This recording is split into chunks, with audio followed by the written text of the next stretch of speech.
오늘 우리 행복한 공동체에게 주시는 하나님의 말씀은 사도행전 2장 14절 또한 좀 넘어가서 36절부터 41절까지 같이 보겠습니다.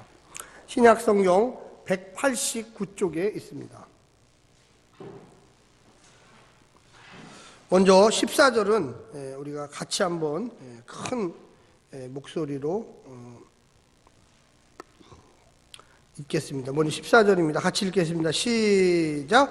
베드로가 11 사도와 함께 서서 소리를 높여 이르되 유대인과 예루살렘에 사는 모든 사람들아, 이 일을 너희로 알게 할 것이니 내 말에 귀를 기울이라. 36절부터는 한 절씩 읽겠습니다. 41절까지입니다. 그런즉 이스라엘 온 집은 확실히 알지니 너희가 십자가에 못 박은 이 예수를 하나님이 주와 그리스도가 되게 하셨느니라 하니라. 그들이 이 말을 듣고 마음에 찔려 베드로와 다른 사도들에게 물어 이르되 형제들아, 우리가 어찌할꼬 하거늘. 베드로가 이르되 너희가 회개하여 각각 예수 그리스도의 이름으로 침례를 받고 죄사함을 받으라. 그리하면 성령의 선물을 받으리니 이 약속은 너희와 너희 자녀와 모든 먼데 사람 곧 주 우리 하나님이 얼마든지 부르시는 자들에게 하신 것이라 하고, 또 여러 말로 확증하며 권하여 이르되 너희가 이 패역한 세대에서 구원을 받으라 하니 그 말을 받은 사람들은 침례를 받음에 이날의 신도의 수가 3천이나 더하더라. 아멘. 이 시간에 우리 특별 순서가 있겠습니다. 우리 손정혜 지휘자님이 성령이 오셨네 찬송이 있겠습니다. 우리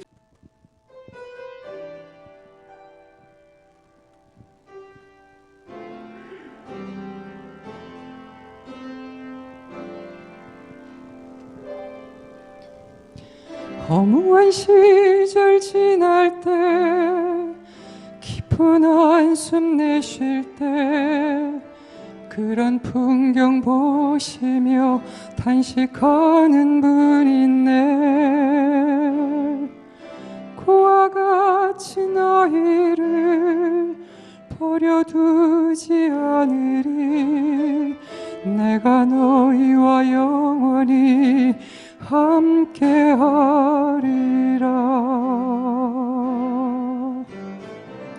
억눌린 자 갇힌 자 자유함이 없는 자 피난처가 되시는 성령님 계시네.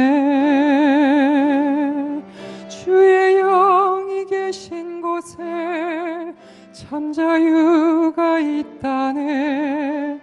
진리의 영이신 성령이 오셨네.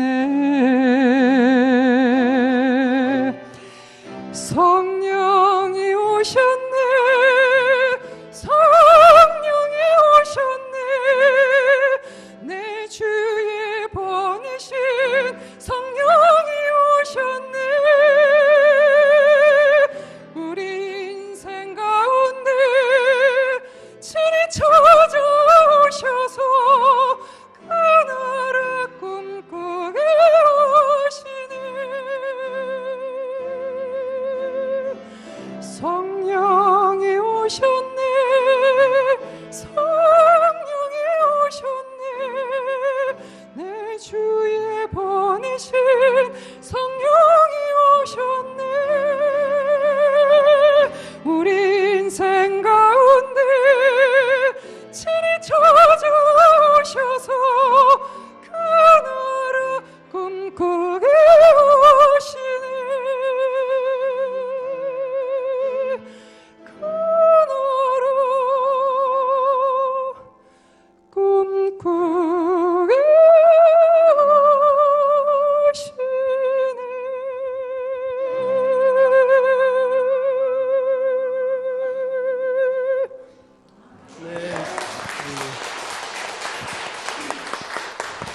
네, 감사합니다. 잠깐 기도하겠습니다. 사랑의 하나님, 우리의 가운데 성령님이 오셔서 우리의 삶을 완전히 뒤바꿔 놓으시고 우리가 세상에 살지만 천국에 사는 것처럼 살 수 있는 믿음을 더하여 주시옵소서. 마음이 바뀌는 것처럼 눈빛이 바뀌게 하시고 손과 발이 바뀌게 하시고 우리의 태도가 바뀌게 하시고 우리의 언행이 바뀌어지도록 축복하여 주시옵소서. 예수님의 이름으로 간절히 기도드립니다. 아멘. 오늘 하나님 말씀의 제목이 성령 체험 후 변화된 삶인데 특성도 성령이 오셨네. 너무 잘 맞는 것 같습니다. 과연 우리가 예수님을 믿고 성령을 받으면 어떤 사람이 되는가, 오늘 본문에서 아주 잘 이야기하고 있습니다. 많은 분들은 성령을 받으면 은사를 받는다, 그래서 방언을 한다, 예언을 한다, 여러 가지 가르치는 은사가 있다. 물론 그것도 틀린 얘기는 아닙니다. 그런데 사실은 우리의 삶의 태도가 바뀌는 것이 이 성령님을 경험한 아주 대표적인 것입니다. 우리가 세상적인 가치관에 살다가 이제는 그 세상적인 가치관을 딱 버리고 나는 예수 따라가는 예수의 제자가 되겠습니다라고 결심하는 것입니다. 오순절 다락방에 12제자를 비롯한 120명의 예수님의 제자들이 성령을 경험한 후에 그들의 삶이 완전히 뒤바뀌었습니다. 성경에는 사실은 그 모든 것을 다 기록할 수 없기 때문에 대표적인 사람들을 뽑아서 기록했습니다. 120명의 사람들이 성령을 체험한 후에 예루살렘뿐만 아니라 유대와 갈릴리와 또 안디옥과 지중해 연안에 많이 흩어져 가지고 예수가 부활했다고 증거하기 시작했습니다. 할렐루야. 근데 그냥 부활한 게 아니라 완전히 죽었는데, 육신도 완전히 땅에 묻혔는데 하나님이 예수를 건져서 그가 다시금 육신을 입고 변화되고, 그래서 그가 옳았다는 것, 그는 그냥 죽은 게 아니라는 것, 그가 틀린 죽음이 아니라는 것, 그는 하나님이 인정한 사람이라는 것을 증명했다는 것입니다. 할렐루야. 우리도 역시 마찬가지입니다. 만약에 우리가 교회를 안 다니다가 신앙생활을 안 하다가 예수를 믿고 나 교회 다녀야지, 그런데 과거하고 똑같은 행동을 하고 똑같은 생활 방식을 갖고 사는 사람이면 이 사람은 아직까지 완전한 예수의 제자가 된 것이 아닙니다. 많은 분들이 생각하기를, 왜 목사님 나는 교회를 20년 다니고 30년 다니고 우리 어머니 때 할머니 때부터 다녔는데도 왜 우리는 이렇게 확신이 없고 변화가 없고 능력이 없죠? 그거는 간단합니다. 성령 충만에 이르지 못했다는 거예요. 그 성령 충만의 결과는 성령의 열매를 맺어가면서 그들의 삶의 태도가 완전히 바뀌는 데 있습니다. 바뀌어야지만 결과를 내는 거예요. 아무것도 안 바뀌면서 나 교회는 다니고 있는데요? 아니요. 예수님 당시에 그들보다, 어떻게 보면 12제자들보다 더 열심히 겉으로는 하나님을 섬긴 사람들이 많이 있었습니다. 그들이 바로 오늘 본문에 나오는 사람들인데, 이 사람들이 서기관이고 제사장이고 바리새인이고 사두개인이고, 이런 사람들은 어떻게 보면 예수의 제자들보다 더 열심히 예루살렘 성전을 섬겼고 제사를 지냈어요. 그런데 결과적으로 그들이 무엇을 했습니까? 예수님을 십자가에 못 박아 죽였습니다. 그들의 기득권을 지키기 위해서 그들이 지적을 받았지만 회개하지 않았습니다. 그들이 하나님의 은혜를 받으라고 했지만 거부하면서 우리는 그런 거 안 받아도 됩니다, 우리는 그냥 예루살렘 성전에 갈게요, 이렇게 했던 거예요. 부족하고 어부였고 지식도 별로 없었지만 예수님의 말씀에 순종하려고 했고, 부활의 예수를 만난 다음에 그들이 함께 모여서 하나님이 영으로 오신다고 하는 그 마가의 다락방에서 변화를 겪으면서 그들의 마음속에는 예수가 우리에게 가르쳐 주었던 그 부활의 능력이 무엇인지를 알게 됐던 거예요. 오늘 아까 14절에 읽었지만 이 배신자 베드로, 이 사람이 회개하고 그리고 성령을 받은 다음에 얼마나 확실하게 변하는지를 지금 보여주고 있는 것입니다. 14절에 보면 이렇게 나와 있습니다. 베드로가 11사도와 함께 서서 소리를 높여 이르되, 여기는요, 이 베드로하고 대부분의 이 11 제자들은 집이 어디입니까? 갈릴리예요. 지금으로 얘기하면 저기 군산이나 강원도 강릉 정도 됩니다. 근데 이 사람들이 서울 한복판에 와가지고 강남에 와가지고 회개하십시오 이렇게 얘기하고 있는 거예요. 아니 저 무슨 저기 뭐 어떤 특정한 지역을 제가 비하하는 건 아닙니다. 저 촌동네 사람들이 왜 여기 와가지고 저 행색도 이게 옷 입은 걸 보니까 별로 이렇게 배우지도 못한 사람들이 왜 여기 와서 저렇게 소리를 지르냐? 저것들이 보니까 예수라고 하는 십자가에 못 박혀 죽은 그 사람을 쫓아다니는 사람들 같은데 갑자기 이것들이 막 소리를 지르면서 그냥 예수 믿으세요. 이런 게 아니에요. 여러분도 아시겠지만 이 베드로는 예수님이 십자가에 달려 돌아가시기 바로 전날 고문당하고 있을 때, 신문당하고 있을 때 어떤 사람이었습니까? 멀찍이 서서 숨어서 모닥불 옆에 서면서 염탐하고 있었다는 거예요. 근데 이 예수를 그때 어떤 한 여종이 와가지고 당신이 예수와 따라다니는 사람이 아니냐, 갈릴리에서 온 말투를 쓰고 있다. 그러니까 무서워가지고 나 예수 모른다. 나 예수 알면 나는 정말 하나님께 천벌 받는다. 이런 식의 강력하게 거부했던 사람이에요. 근데 부활의 예수를 만나고 마가의 다락방에서 하나님의 놀라운 성령을 경험한 이후에 이 사람이 확실히 바뀌었어요. 그러면서 세상에 나가서 내가 바로 그 예수, 십자가에 달린 예수의 제자라고 오늘 쭉 이야기하고 있습니다. 바뀐다는 것은 삶의 태도가 바뀌는 거예요. 저는 그 백종원 씨가 나오는 프로그램을 가끔 볼 때가 있습니다. 그래서 식당에 가서 잘 안 되는 식당에 가서 식당에 그 메뉴도 바꿔주고 요리법도 가르쳐주고 그런데 그분이 제일 많이 가르쳐주는 게 뭐냐면 그런 것보다도 그 주인의 태도를 가르쳐주더라고요. 태도.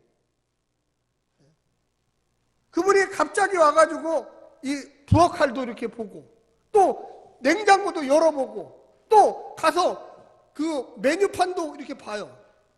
근데 타성에 젖은 사람들 한결같이 얘기해요.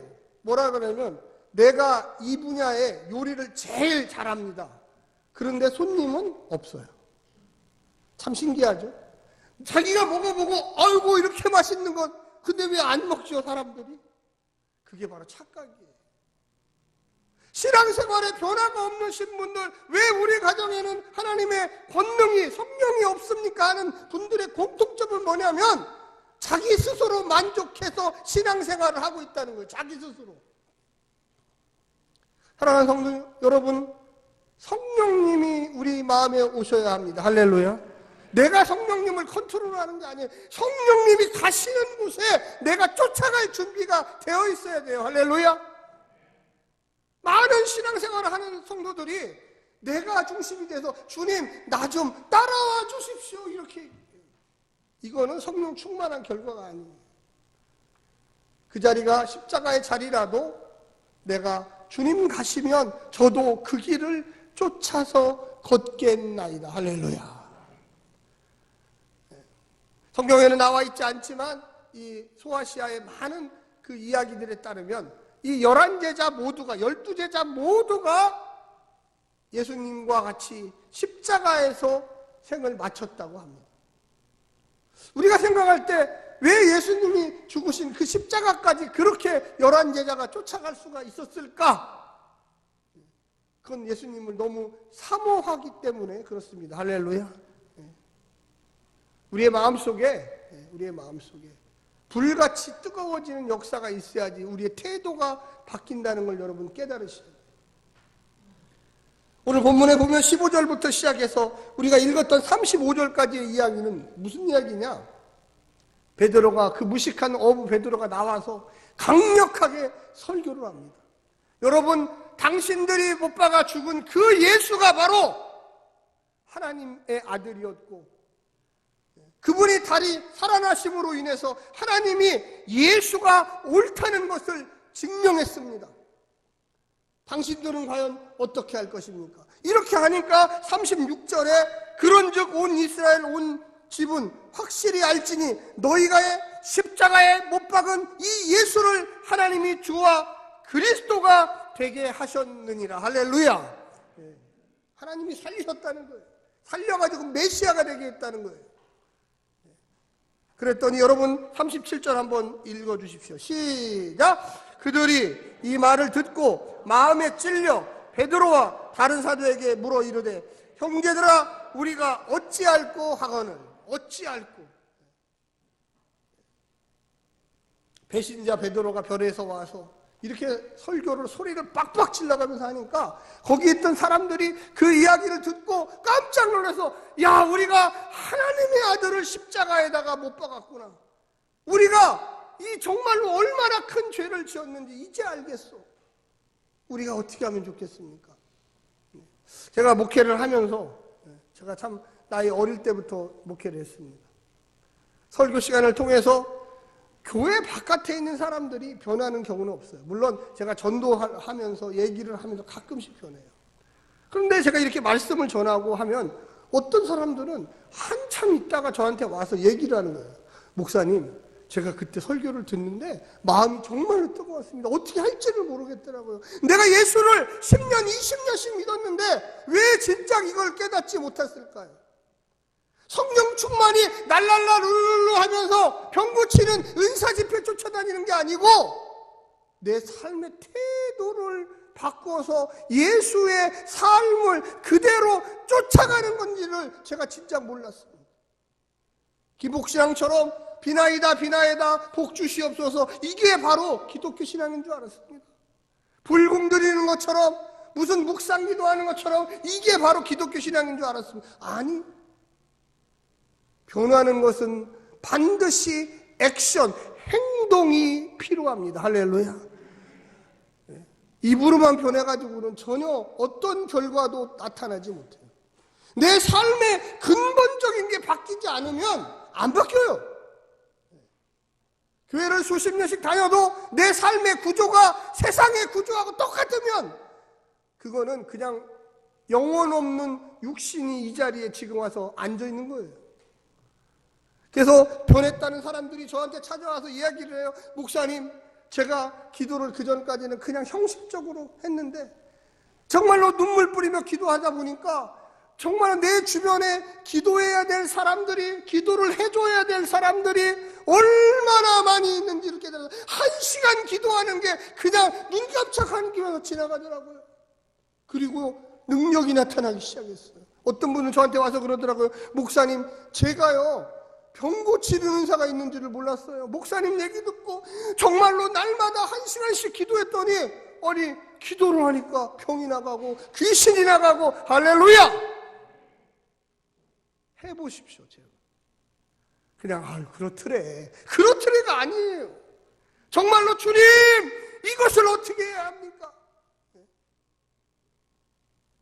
우리의 삶의 구조가 바뀌지 않으면 항상 똑같은 일을 반복하게 돼요. 내가 교회를 몇 년 다녔는데 이런 기도를 해야 되나? 아니요. 이 베드로도 처음부터 태어날 때부터 유대인으로 태어났어요. 예수님을 3년 동안 쫓아다녔어요. 그래도 몰랐어요. 예수님의 채찍꾼으로서 예수님이 기적이 일으킬 때도 옆에 있었고, 예수님이 죽었던 사람을 살릴 때도 옆에 있었고, 예수님이 자연을 명령해서 그 자연이 순종할 때도 옆에 있었어요. 그런데 예수가 누군지를 몰랐다니까요. 오히려 예수를 한 번도 안 봤던 대표적인 사람 바울이죠. 바울은 예수님을 눈으로 본 적이 없어요. 소리로만 들었던 거예요.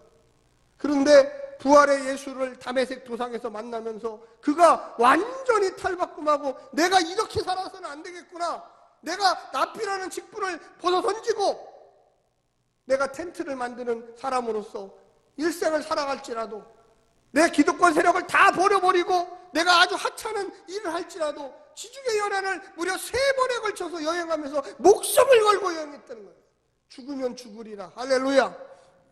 그러니까 하나님의 놀라운 능력과 권능과 그를 통해서 역사하는 능력이 나타나는 거예요. 저는 이 행복한 교회에 와서 선교사님들을 위해서 진짜 많이 기도해요. 제가 대전에 있을 때는 여러 가지 어려운 일들이 많아가지고 정말 저희 교회 하나 제가 목회했던 교회 하나 끌고 가기도 너무 힘들었어요. 근데 제가 이 서울에 올라와가지고 내가 여기 와서 도대체 뭐를 어떻게 해야 될까? 내가 기도의 시간을 늘려야 되겠다. 제가 여기 와 거의 매일같이 기도하는 10분 정도의 선교사님들이 있습니다. 그리고 어려운 목회자들, 이 한국에서 목회하는 목회자들 한 20명 가까이 매일 기도해요, 매일. 내가 하나님 능력 주시고 여유 주셨으니까 내가 도대체 무엇을 어떻게 해야 할까? 매일같이 하나님, 그들이 인도에 있든지 베트남에 있든지 필리핀에 있든지 남아공에 있든지 불가리아에 있든지 하나님, 내가 여기에서 기도하게 하여 주시옵소서. 할렐루야.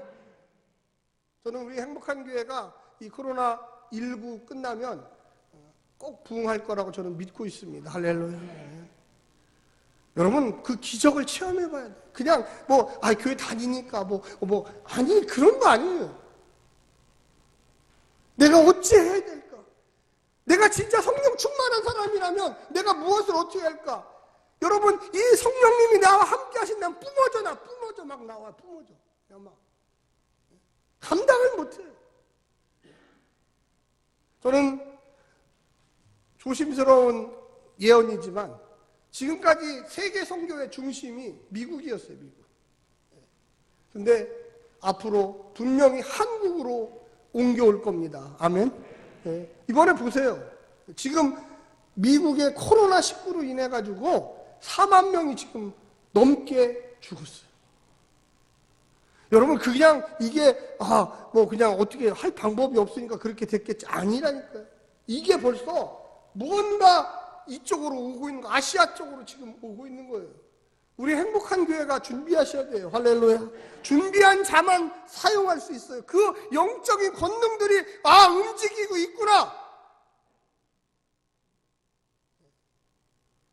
우리의 삶 속에 하나님이 우리 한국을 사용하시려고 그러는 거. 그러면 한국이 사용할 때 하나님, 아무것도 안 주고 니들끼리 열심히 잘해봐라, 이렇게 할까요? 나가의 다락방에 하나님의 성령의 역사가 120명의 하나님 예수 그리스도의 제자들에게 임하니까 그들이 흩어져서 전 세계로, 지중해 연안으로 흩어져서 각 교회마다 초대교회들을, 각 지역마다 하나님의 교회들을 만들어 놓으셨다는 거예요. 할렐루야. 여러분 생각에 그럴 거예요. 목사님, 그럼 제가 나이가 몇 살인데 지금 선교사로 부르실까? 모르는 얘기입니다. 저는 영어도 못하고 프랑스어도 못하고 이런 말도 못하고 저런 말도 못하고. 여러분, 하나님이 하시겠다면 하는 거예요. 부르면 주님, 내가 여기 있습니다. 제가 나이가 70이고 80인데 제가 그곳에 가서 이거 한국 땅에다가 이 장례식 안 하고 그곳에 가서 1년이라도 복음 전하다가 제가 죽겠습니다. 우리 죽는 거를 두려워하시면 안 돼요. 아멘. 준비하는 사람만이 할 수 있는 거예요. 여기에 보게 되면 여러분 제일 마지막 41절에 뭐라고 나와 있습니까? 한번 읽어보십시오. 시작! 그 말을 받은 사람들은 침례를 받으며 이날에 신도의 수가 얼마나? 3,000이나 더였더라. 이분이, 여러분 생각해 보세요. 베드로가 어떤 사람입니까? 베드로하고 옆에 있는 사람 12명밖에 안 돼요. 12명. 그런데 이날 3,000명이나 회개하고 예수를 주로 영접하겠습니다 했다는 거예요. 할렐루야. 저는 우리 한국이 제2의 경제적인 부흥이 일어날 것입니다. 여러분, 마음을 열으십시오. 마음을 준비하세요. 제가 이렇게 돈 버는 방법을 알려드리는데도 불구하고 마음을 여셔야 돼요. 세계 경제 공황이 올 것, 아니, 공황 오지 않습니다. 지금까지 경제 전문가들이 수백 번 예언했지만 그런 일 없었어요. 이번에도 곧 지나가요. 물이 들어올 때 배도 띄워야 되고, 물이 나갈 때 또 배를 띄워야 돼요. 물이 잠잠할 때가 아니에요. 위기 다음에 반드시 새로운 부흥의 역사가, 경제적인 부흥의 역사가 일어날 겁니다. 할렐루야. 우리의 머릿속에 어떻게 그게 가능하지? 여러분, 예수가 죽고 부활하고 그리고 승천하고 성령님이 내려오시고 그 다음에 AD 1세기가 된 거예요. 비포 크라이스트 BC에서 AD 아노 도미노, 주님의 해가 시작된 거예요. 우리의 삶 속에 어려운 일이 있죠. 베드로가 어려운 일이 있을 그때 로마가 이 지중해 연안을 다 지배하고 있었어요. 로마라는 나라는 300년 있다 없어졌어요. 기독교는 없어졌습니까? 안 없어졌습니까? 지금까지도 떵떵거리면서 세계를 호령하면서 하나님의 말씀을 증거하고 있어요. 제가 그냥 대충 설교하는 것 같으시죠? 아니에요. 분명한 것은 미국에서 이제 그 아메리카 쪽에서 아시아 쪽으로 성령의 불이 완전히 이제 이전했다는 거죠. 우리가 그냥 나는 아무것도 아닌데, 아닙니다. 하나님은요, 하나님을 사모하고 준비하고 그 열정과 소망을 가진 사람들을 사용한다는 걸 여러분 깨달으시길 간절히 부탁합니다. 예. 여러분 여기에 봅니까? 뭐라고 나와 있습니까? 여러분 잘 보십시오. 지금부터 잘 들으셔야 됩니다. 38절에 이렇게 베드로가 얘기합니다. 베드로가 이르되 너희가 회개하라. 각각 예수 그리스도의 이름으로 침례를 받아라. 제사함을 받아라. 그리하면 성령의 선물을 받으리라. 할렐루야. 예. 회개한다는 게 뭘까요? 아까 좀 말씀드렸지만 회개는요, 우리 한국에서 이게 제일 많이 잘못된 거예요. 기독교 신앙 중에 회개를 주님 용서해 주시옵소서, 이거는 30% 회개, 30%. 나머지 70% 회개를 안 해요. 그거는 삶의 방향을 완전히 바꿔서 새롭게 예수 따라가는 액션, 행동으로 사는 삶을 진실한 100%의 회개가 되는 것입니다. 할렐루야. 다시 한번, 여러분 마스크 쓰셨지만 한번 따라서 해요. 나는 100% 예수를 따라가리라. 바뀌셔야 돼요. 자꾸만 회개를 주님 용서해 주시옵소서. 그래서 구원파 이단이 만들어진 거예요. 그 틈을 타가지고. 여러분 우리가 물론 일평생의 회개는 딱 한 번 하는 거예요. 한 번. 누구 만나? 예수 만나. 그리고 그 다음 회개는 뭐냐? 내가 주님 이쪽으로 가야 하는데 자꾸만 세상으로 이쪽으로 가고 있어요. 말로는 주님 따라갑니다 해놓고 그 다음에 일로 가야 되는데 자꾸만 세상으로 가고 있어요. 사랑하는 성도 여러분, 여기 나오는 사람들 지금 유대인들입니다. 유대인들이 3,000명 회개한 거예요. 이 사람들이 지중해 각 곳에 있는 디아스포라 유대인이라고 해서 여러 지역의 포로로 잡혀갔던 사람들의 후손이에요. 이들이 6월절 축제에 왔다가 성령을 받고 예수를 알고 그리고 베드로의 설교를 받고 내가 이제부터는 예수 따라가는 사람이 되리라. 할렐루야. 그래서 지중해로 자기 고향으로 돌아갔던 거, 태어난 곳으로 돌아가서 나는 회당에 가도 나는 앞으로는 예수가 나의 표준이고 예수가 나는 따라가야 될 사람이고 예수의 능력을 받아 나는 의와 진리를 따라가리라. 나는 거짓과 이제는 멀어지리라. 나는 오로지 주님의 말씀에 순종하리라. 할렐루야. 우리 행복한 교회가 이렇게 하면 부흥이 일어나요. 이게 회개예요. 그리고 그걸 결심한 게 뭐냐? 저는 앞으로 오직 예수의 말씀에만 순종하겠습니다 하고 나와서 의식적으로 받는 게 침례였던 거예요. 그래서 우리 침례교회에서는 물속에 완전히 머리끝부터 발끝까지 다 들어가잖아요. 이게 뭐냐면 죽음이에요. 죽음. 그래서 타기단을 뭐 무시하는 건 아니지만 타기단에서 하는 이 물 뿌리는 행위는 물 뿌리면 여기만 적셔지지, 저도 오늘 이렇게 멋있게 하려고 물 좀 뿌리고 왔거든요. 여기만 적셔지지 여기도 안 적셔지고 여기도 안 적셔지고 아무거 안 적셔져. 이 침례의 의미를 제대로 아는 사람은 타기단에서 세례를 받았더라도 목사님 저는 오리지널이 좋습니다. 짜가는 싫습니다. 그래서 다시 해 주십시오. 이런 분들이 좀 나오셔야 되는데. 아멘. 그래서 머리끝부터 발끝까지 완전히 물에 담그는 거, 이게 죽음이에요. 죽음. 그리고 예수와 함께 다시 부활시키는 거예요. 할렐루야. 그게 뭐냐? 내 삶의 태도를 완전히 주님과 함께 죽고 주님과 함께 다시 살아나서 그리고 새로운 삶으로 의와 진리 되신 주님을 쫓아가겠습니다. 결심하는 거예요. 여기 다 나와 있잖아요. 그래서 베드로가 예수 그리스도의 이름으로 침례를 받고 죄사함을 받으라. 그리하면 성령을 선물로 받으리라. 할렐루야. 사랑하는 성도 여러분, 태도를 바꾸지 않으면 그 어떤 것도 신앙생활이 가짜 신앙생활이 됩니다. 내가 주님 앞에 교회를 나오든지 집회를 가든지 직장을 가든지 친구를 만나든지 장사를 하든지 나는 주의 제자다. 나는 이제는 거짓을 버리고 의와 진리를 따라가리라. 나는 폭력적인 언사와 남을 구타하고 남에게 속이는 그런 행동을 하지 않으리라. 내 마음의 곳곳에 예수 십자가의 사랑을 전하고 내 삶의 표준과 생각이 바뀌어서 어디를 가든지 예수쟁이가 나는 될 것이다 결심하시기를 간절히 부탁드립니다. 그러면 능력이 나타나요. 그러면 그 사람 주위에 사람들이 변하기 시작해요. 그 가정이 변하기 시작해요. 그 교회가 변하기 시작해요.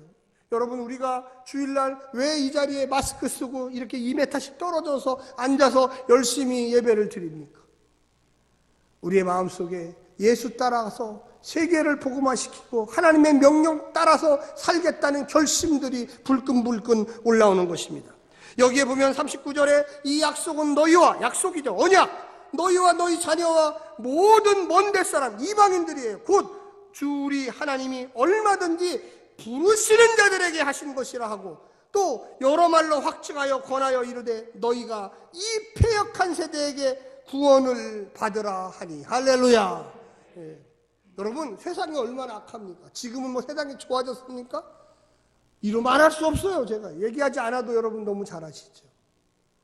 그 안에서 믿음을 지키고 살아야 합니다. 할렐루야. 그 안에서 하나님의 명령 따라 살아야 됩니다. 우리 옆에 있는 성도들을 진심으로 사랑해야 합니다. 할렐루야. 귀한 사람들로 여겨야 돼요. 이분들이 얼마나 세상에서 영적인 고통과 어려움 가운데서도 믿음 가운데 살라고 몸부림치며 노력하는 것을 인정해 줘야 돼요. 할렐루야. 여러분 옆에 분한테 한번 마스크 썼지만 좀 인정 좀 해 주십시오. 훌륭하신 분입니다. 하나님이 복 주실 분입니다. 네, 성령이 충만하신 분입니다. 네, 이 마스크를 써가지고 기분이 안 나요. 저만 기분 나. 그래서 우리가 이렇게 주일마다 만나서 격려를 해야 돼요. 얼마나 이 패역한 세대의 산이라고, 이 속이고 거짓과 폭력과 이런 가운데 산이라고 힘들으셨어요. 용기를 내세요. 하나님이 당신과 함께 할 거예요. 어떤 분들은 너무 힘들어요. 이번 그 코로나19 상황 속에 우리 권사님들이 많이 안 보이시잖아요. 지금 다들 아프셔가지고 제가 가서 만나 뵙고 그냥 눈물로 기도하고 회복하라고, 하나님 나라 갈 때까지는 열심으로 살아서 복음 전파해야 된다고, 일어나시라고. 할렐루야. 권사님 얼굴 한번 우리 교회에 보여주는 게 우리 젊은 성도들에게, 우리 자녀 같은 성도들에게 힘과 용기를 주는 거라. 힘들어요. 그렇게 쉬운 거 아닙니다. 앞으로 더 힘들어질 수도 있지만 우리는 그렇게 생각하지 않아요. 아까도 말씀드렸지만 기회는 이때다. 이제 우리가 전 세계에 나가서 이 청량리 지역과 이 지역의 동대문 지역의 예수 그리스도의 사랑과 은혜, 놀라운 하나님이 주시는 기쁨과 소망을 내가 증거하리라. 할렐루야. 증거하리라. 그래서 이 베드로가 얼마나 그만 능력 있는 이야기를 합니까? 저는 이 본문을 보면서 우리 성도들이 오늘 희망을 얻고 용기를 얻고 정말 하나님이 어떠한 지혜와 능력을 저는 주시리라고 믿습니다. 삶은 힘들지라도 우리가 가는 그 길만큼은 주님이 인도해 주시고, 그 길만큼은 다시금 일어서서 너희들이 새로운 세대의 주역이 되라고 우리에게 명령하실 줄로 저는 믿고 있습니다. 사랑하는 성도 여러분, 용기를 가지십시오. 할렐루야. 우리가 이제 세계의 복음을 전하는 1등 국가가 저는 될 줄로 믿습니다. 기도하겠습니다. 사랑의 하나님,